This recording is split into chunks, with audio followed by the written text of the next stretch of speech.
gudoomiye ku-xigeenka amniga iyo siyaasadda ee maamulka gobolka Banaadir mudane Maxamed Cabdullaahi Maxamed Tuulax ayaa howlo kormeer ah ku tagay degmada Yakshiid qeybaheeda kala duwan si uu u kurgalo xaaladda amniga ee degmadaasi iyo sida ay ciidamada ammaanka heeganka ugu yihiin la dagaalanka kooxaha nabadiidka ah iyo kuwa burcadka ah ee dhaca u geysanaya hantida dadweynaha.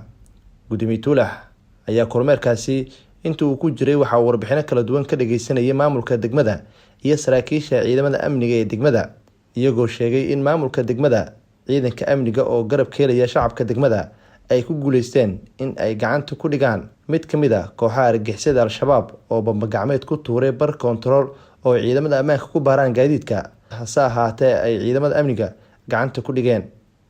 Gudoomiye Tuulax ayaa goobaha uu kormeer ku tagay waxaa ka mid ah xaafadda Jungal, xaafadda Tawfiiq, xaafadda Horseed iyo qaybo kale oo ka mid ah degmadaasi. Kormeerkan oo dhowr saac qaatay ayaa intiisa badan wuxuu ahaa mid lug ah oo ay mas'uuliyiinta ku lugeynayeen wadooyinka iyo xaafadaha degmadaasi.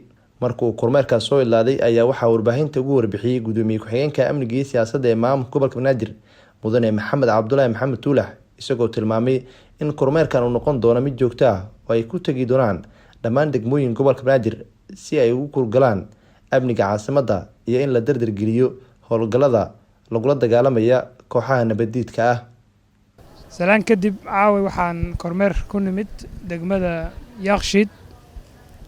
Kormeerkaas oo ku saabsanaa sidii aan ugu kurgali lahayn wada shaqaynta ciidanka iyo shacabka bandowgi caawa maqribkii degmada waax ka tirsan waaxda Horseed waxaa lagu soo tuuray bamgacmeedkaas waxaa nooga shahiiday askari ka tirsan ciidanka booliska. sida laamaha amnigu xaqiijiyana waxaa gacanta lagu dhigay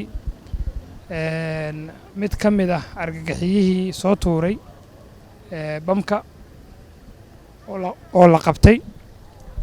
horey waa markii labaad oo isla waaxdaas lagu soo tuuro, asna kii ka horreeyay waa la qabtay sida ciidanku ay noo xaqiijiyeen.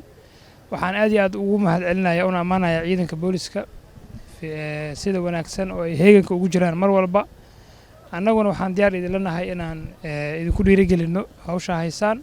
maamulka degmada iyo shacabka waxaa laga rabaa dadka ku soo dhex dhuumanaya sida hadda ay nagala shaqeeyeen in la qabto, in degmooyinka kalena ay uga daydaan. dad qof walba oo fal amni darro sameynaya oo ku soo dhex dhuunta shacabka annagana laga rabaa inaan iska qabanno.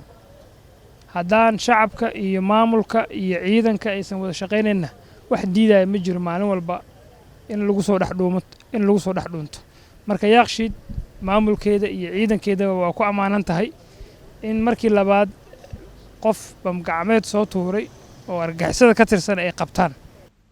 Nuur Saciid Taliil, warbaahinta qaranka Soomaaliyeed, magaalada Muqdisho.